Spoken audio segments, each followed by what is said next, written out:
Halo semuanya, selamat datang kembali. Apa kabar kalian semua? Semoga baik-baik saja. Pada video kali ini, kita akan membahas spoiler lanjutan dari Journey to Immortality Season 3. Baiklah, daripada kalian semua penasaran, mari kita mulai saja pembahasan spoiler lanjutan untuk episode kali ini. Tanpa berbasa-basi lagi, langsung saja kita mulai videonya. Cerita ini berlanjut, kita diperlihatkan Hanli yang tak sengaja membuat retakan di pelindung pohon suci spiritual, namun ia bersyukur karena para kultivator yang lain tak menyadari hal tersebut. Itu semua disebabkan karena para kultivator lainnya sedang bertarung dengan sengit. Hanli juga menyadari, jika akar pohon suci spiritual terlihat baik-baik saja, bahkan dirinya mendengar para kultivator itu mulai pergi meninggalkan gua, Hanli tentu menjadi sangat senang mengetahuinya. Ia pun memanfaatkan kesempatan tersebut untuk mengambil akar dari pohon inti spiritual, tetapi Hanli bingung, bagaimana cara dirinya bisa mendapatkan resep untuk membuat pil pembentukan roh. Tapi tiba-tiba saja Hanli melihat sebuah kitab suci yang terbuat dari giok berada di sana. Dirinya berkata, bahwa kitab suci ini berisi seni pembuatan pil yang digunakan oleh Senior Wei. Dan sepertinya ini harus terhubung dengan penggunaan pil pembentukan roh. Hanli bertanya-tanya, apakah Senior Wei dengan sengaja meninggalkan kitab suci ini demi para Daois Sekte Awan Jatuh? Jadi jika memang benar seperti itu, maka diriku harus segera membuat salinan kitab suci ini. Lalu setelahnya diriku harus bergegas pergi dari sini. Hanli pun telah selesai membuat salinan dari kitab suci tersebut, dan dirinya langsung pergi dari sana agar tak dicurigai. Sedangkan di ruangan rahasia para murid yang pingsan mulai tersadar kembali. Para murid itu dibuat terkejut saat melihat Hanli yang masih hidup, namun mereka semua menjadi lebih tenang saat Hanli mengeluarkan jimat ilusi, sehingga para murid tersebut berpikir jika semua ini tampak terasa nyata. Mo Peiling serta Sun Huo ingin tahu apa sebenarnya yang dibicarakan oleh Hanli dan Sidong, tetapi mereka berdua memutuskan untuk tidak menanyakannya. Bahkan sang kultivator pengembang yang bertanggung jawab untuk membuat cairan spiritual tak bisa ditemukan, yang hal itu membuat seluruh prosesnya hancur seketika. Lantas para pemimpin sekte memberikan barang spesial tingkat tinggi kepada para murid, kemudian setelahnya para pemimpin mengirim semua murid untuk kembali ke sektenya masing-masing. Saat tiba di Sekte Awan Jatuh, Hanli dan murid lainnya diminta untuk berkumpul. Lalu ketua sekte memberitahu, agar sebaiknya mereka jangan membicarakan tentang konflik yang terjadi di sekte ini. Hanli juga baru mengetahui, jika rencana tiga sekte untuk menangkap para pengkhianat akhirnya berhasil, tetapi karena perlindungan dari Master Jahat Surgawi, Sidong serta kultivator lainnya berhasil meninggalkan kerajaan Si dengan membawa eliksir primordial. Sementara Senior Wei ditangkap oleh murid dari Sekte Naga Api, sehingga tidak diketahui apakah dirinya masih hidup atau sudah mati.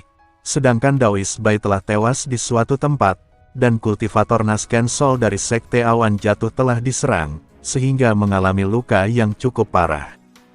Lantas tiga sekte tersebut memberi tekanan pada Sekte Kebenaran, serta juga pada Sekte Iblis melalui aliansi Dao Surgawi. Namun tak ada satupun pihak yang mengakui kesalahan mereka. Lalu setelah mereka semua menyadari, bahwa pohon anggur surgawi tidak dapat tumbuh meskipun telah disiram dengan eliksir primordial, para pemimpin tiga sekte tersebut pun merasa sangat kecewa. Dan saat para pemimpin surgawi selatan berada dalam kekacauan, Hanli justru terus berfokus pada pemeliharaan pohon inti spiritual.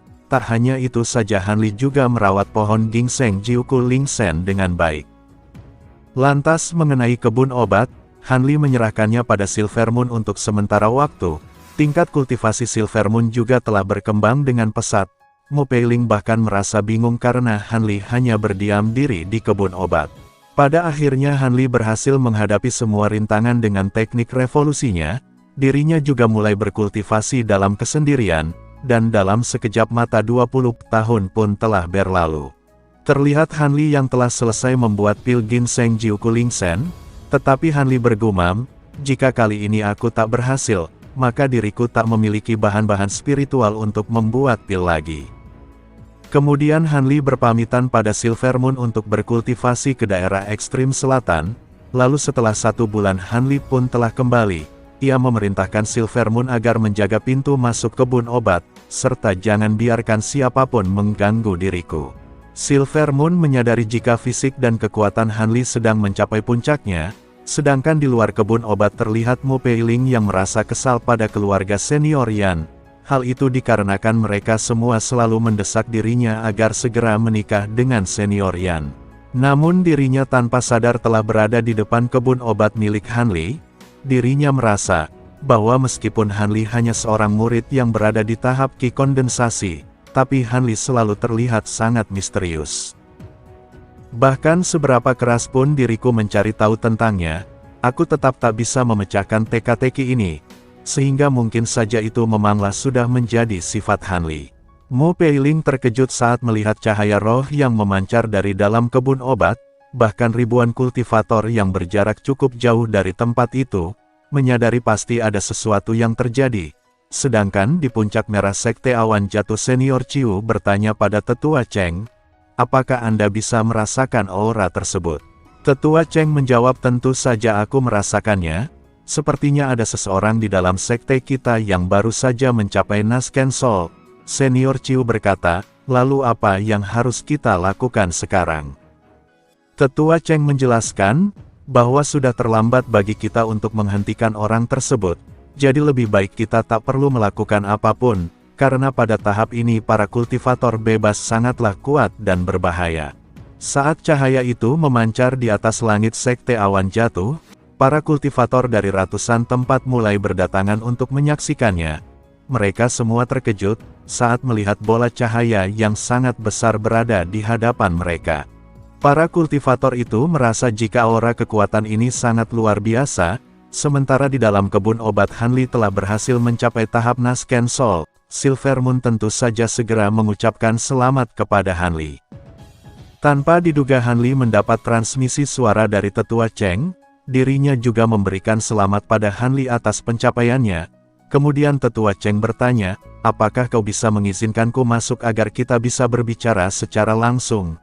Kemudian Hanli segera menyuruh Silver Moon bersembunyi setelah membuka pelindung kebun obat.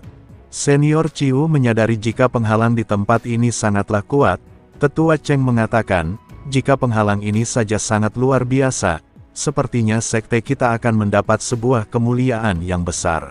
Setelah keluar Hanli segera meminta maaf pada Senior Ciu dan Tetua Cheng. Semua itu karena dirinya tidak meminta izin terlebih dahulu ketika menggunakan tempat tersebut untuk berkultivasi. Lalu mereka berdua dipersilahkan oleh Hanli untuk mencicipi ramuan teh miliknya. Senior Ciu bilang, bahwa aku tak menyangkal jika kau sangat hebat mengembangkan teknik pengendalian boneka, karena hal tersebut benar-benar langka di sekte ini. Tetapi yang diriku tahu teknik itu berasal dari wilayah ekstrim barat. Hanli menjawab, aku adalah seorang kultivator dari Surgawi Selatan, dan diriku lahir di kota Yue, namun aku harus melarikan diri saat 6 sekte Dao Iblis memburuku. Tetua Cheng bertanya, apakah seni yang kau pelajari juga membuat penampilanmu tetap sama? Hanli memberitahu, aku meminum pil awet muda selama bertahun-tahun, sehingga karena hal itu diriku tidak akan pernah menua. Hanli juga berkata bahwa usiaku saat ini sudah mencapai 200 tahun. Mereka berdua tentu menjadi sangat terkejut mendengar penjelasan Hanli. Tetua Cheng bergumam, aku tahu anak ini memang sangat muda saat pertama kali melihatnya. Tetapi aku tak mengira jika dia akan semuda ini. Dirinya juga menyadari bahwa dalam sejarah Surgawi Selatan, hanya sedikit orang yang berhasil mencapai tahap Nasken Sol sebelum berumur 200 tahun, dan setiap satu dari mereka akan menjadi sangat kuat saat telah mencapai tahap tersebut. Jadi jika anak ini mengatakan hal yang sebenarnya, maka aku harus memastikan dia bergabung dengan Sekte Awan Jatuh. Lalu Tetua Cheng bertanya pada Hanli, rencana apakah yang akan kau lakukan setelah mencapai tahap Nasken Sol? Sementara itu di perbukitan kebun obat, terlihat banyak kultivator yang penasaran tentang apa sebenarnya yang terjadi. Senior Duan bertanya pada Mu Peiling, bukankah kau yang menjaga tempat ini?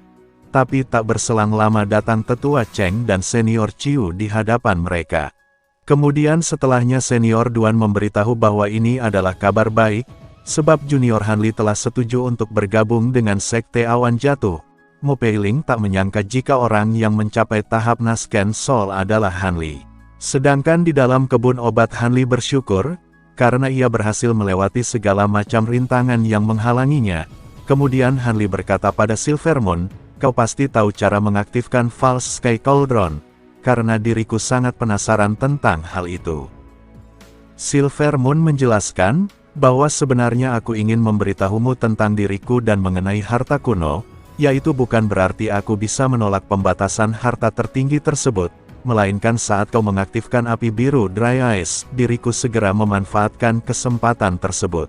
Hanli bilang, bahwa aku pikir harta karun tertinggi adalah harta karun kuno. Silvermoon menegaskan, jika nama tersebut diciptakan oleh para kultivator kuno terdahulu, tapi di antara harta karun kuno terdahulu, harta karun yang memiliki kekuatan sihir terbesarlah yang disebut sebagai harta karun tertinggi. Dan juga False Sky Cauldron adalah salah satunya, serta api biru Dry Eyes merupakan kunci untuk mengaktifkan tungku tersebut. Bahkan hanya dengan memurnikan teknik api biru, kau berkesempatan untuk mengendalikan harta tertinggi itu. Hanli bertanya, apakah ada harta lainnya di dalam tungku tersebut? Silvermoon mengatakan, bahwa kebenarannya adalah setelah bertahun-tahun para kultivator mencari harta karun itu, hanya ada 2 pil pengisi ulang langit yang tersisa.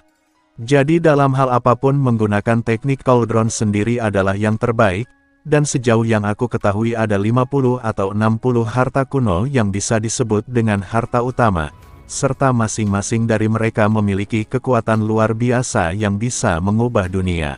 Diriku juga berpikir jika botol hijau spiritual milikmu adalah salah satunya.